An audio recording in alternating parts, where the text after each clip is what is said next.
Hello chaps, and welcome to Warsaw. And today what we're going to be talking about is why she lost attraction for you and why she's now sleeping with your best friend and you are distraught and miserable and up all night trying to get some sleep, not being able to sleep, not being able to think, not being able to eat, obsessed and ruined as a human being because this woman that you met and you had such a great bond and rapport with and great sex and everything else, and you thought, wow, this is it this time, this is really going very well. Suddenly she just kind of switched off and she lost attraction to you and now she's gone. Why does it happen? Why did it happen? Well, unfortunately, the sexual marketplace, the dating marketplace, is a pretty cruel arena. We've talked about this before. James Tusk will often make comments to the same end.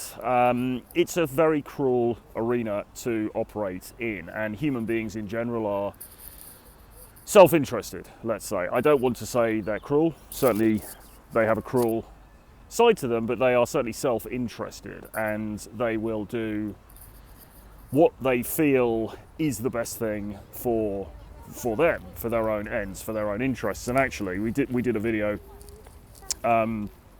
just the other day about this, talking about the need for ruthlessness. And I mean, one of the reasons that you need to be a bit ruthless is because other people around you are certainly going to be ruthless in their own interests.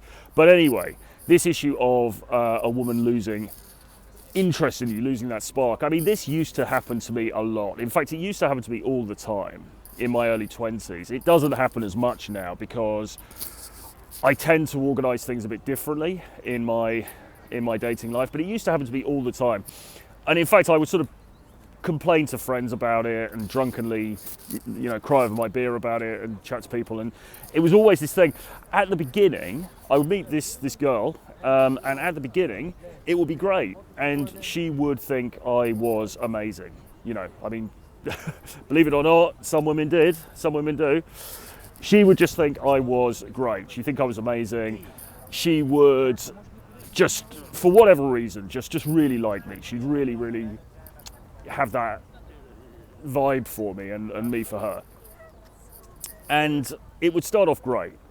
And then the relationships, and however long they were, sometimes it was a few weeks, sometimes it was months, sometimes, longer, like a few years.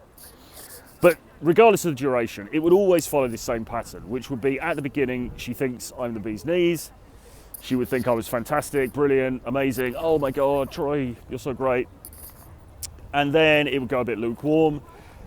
And by the end, she would pretty much despise me.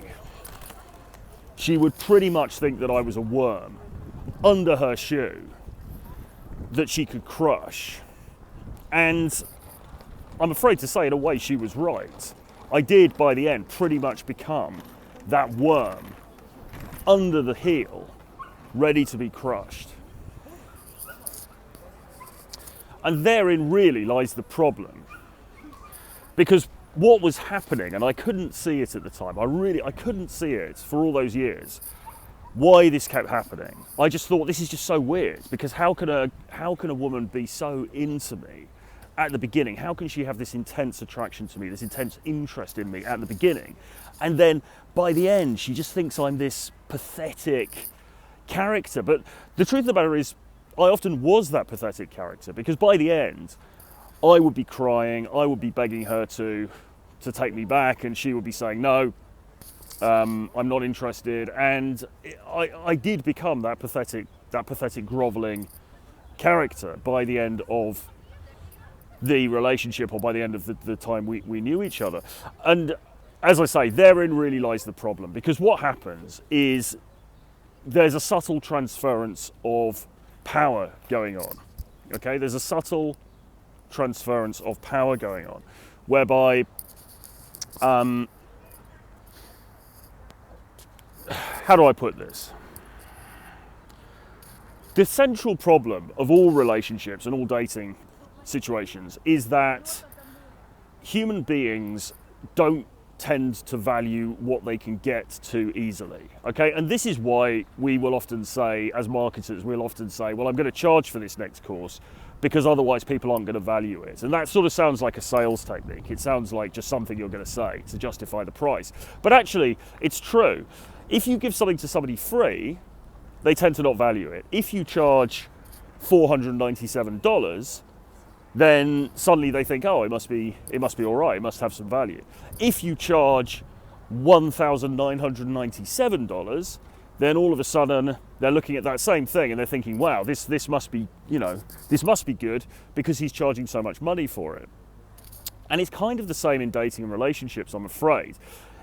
Once she knows that she's got you, once she knows that you will pretty much do whatever she wants you to do, if she said, oh, crawl on the floor on that broken glass for me, because I want you to do that, and she pretty much knows you're going to do it, or you might put up, a little bit of a token fight, but probably you're just going to do it because she knows that you're on the hook.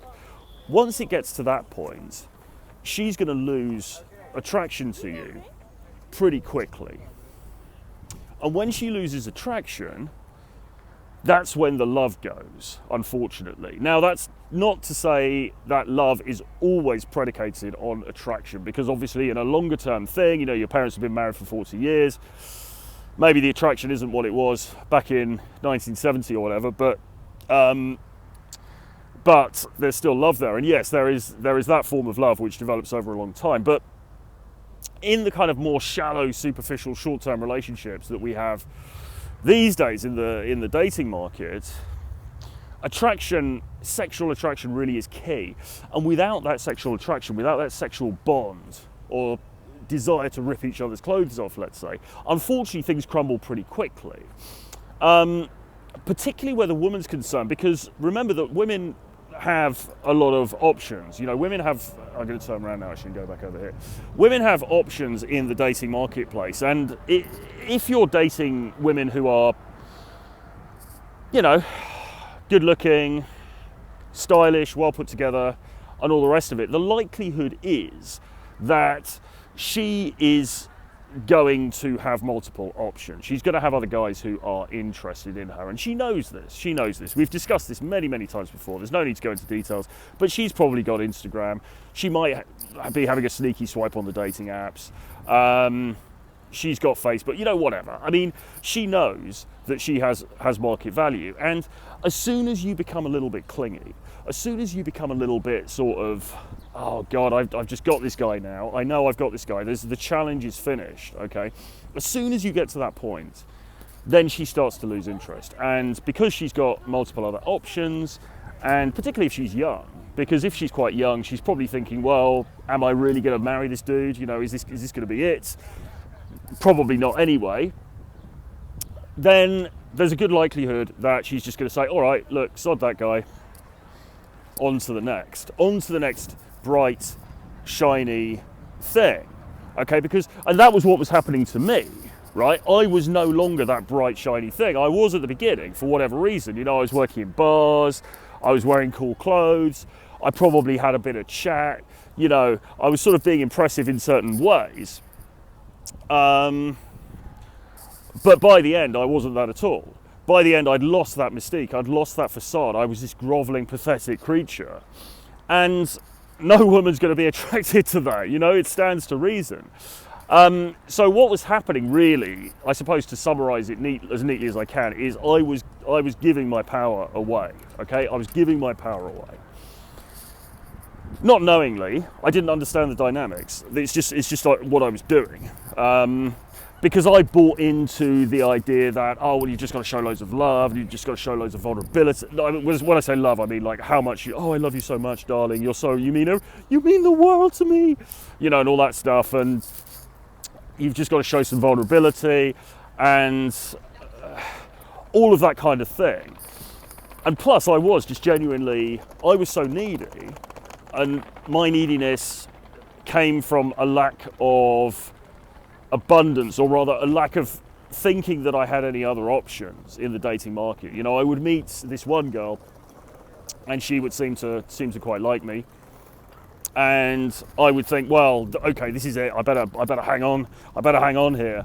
And I'd sort of think, you know, if I lose her, that's going to be it. The world's going to dry up. Now, that was in my 20s. Many years later, in my 40s, I now understand logically that that's not the truth. And I know from my own life experience, and I know just from the sheer weight of numbers that that's not the truth. You know, if you travel around a bit, well, say to James last year, if you travel around a bit and you're social and you speak to people and, you know, you get numbers, you get contact details, stuff like that, even a complete chump is going to have a pretty abundant dating life. You know, you don't have to be amazing. You don't have to be brilliantly good looking. You don't have to be, I don't know, some kind of like billionaire or something like that. Even a chump is going to have an abundant dating life. So if you're anything above a chump, which I would hope that I am. I mean, I'm sure people would disagree with that, but I would hope that actually I am in reality.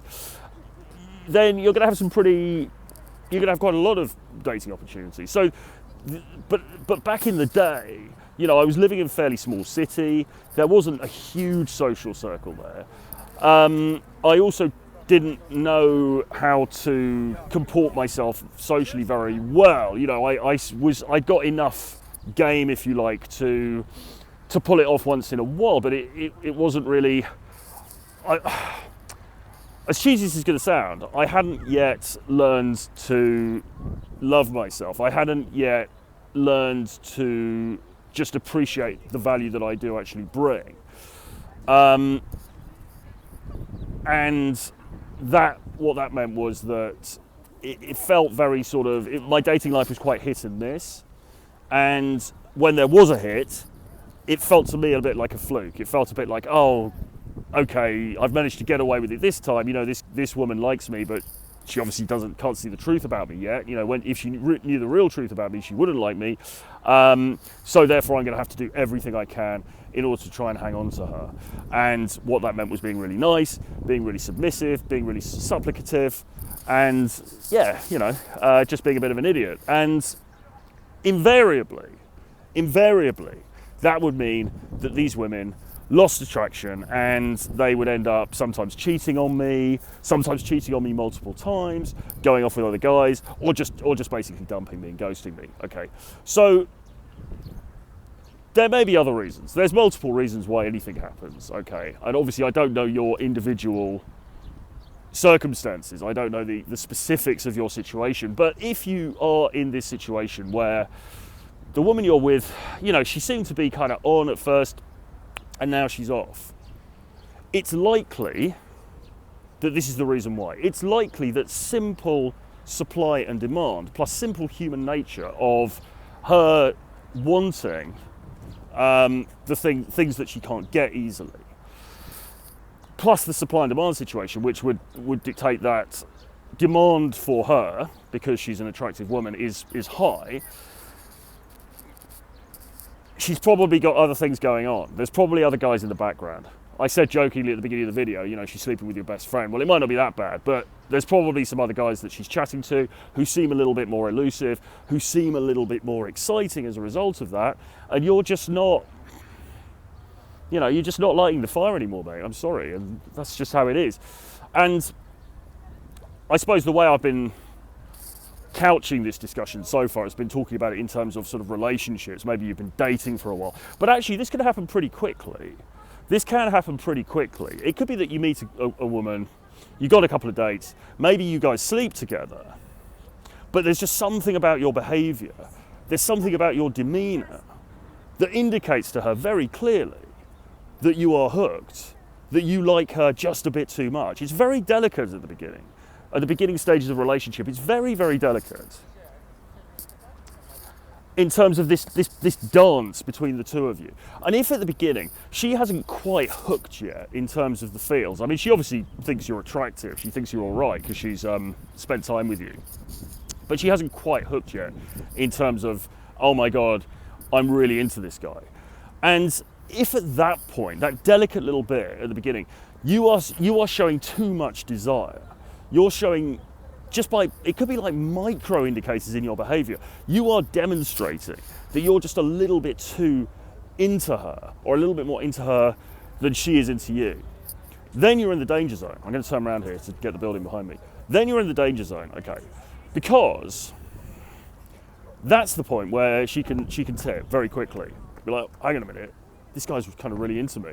I'm not sure about him. I've got this guy under the thumb already. And remember, most people have pretty low self-esteem. A lot of women have actually quite low self-esteem. And so you might think, well, she's brilliant, she's beautiful, she's good looking, she's got a great job, she's, you know, whatever it is. But she is likely got fairly, you know, low self-esteem. And she's like, well, why is this guy hooked onto me so quickly?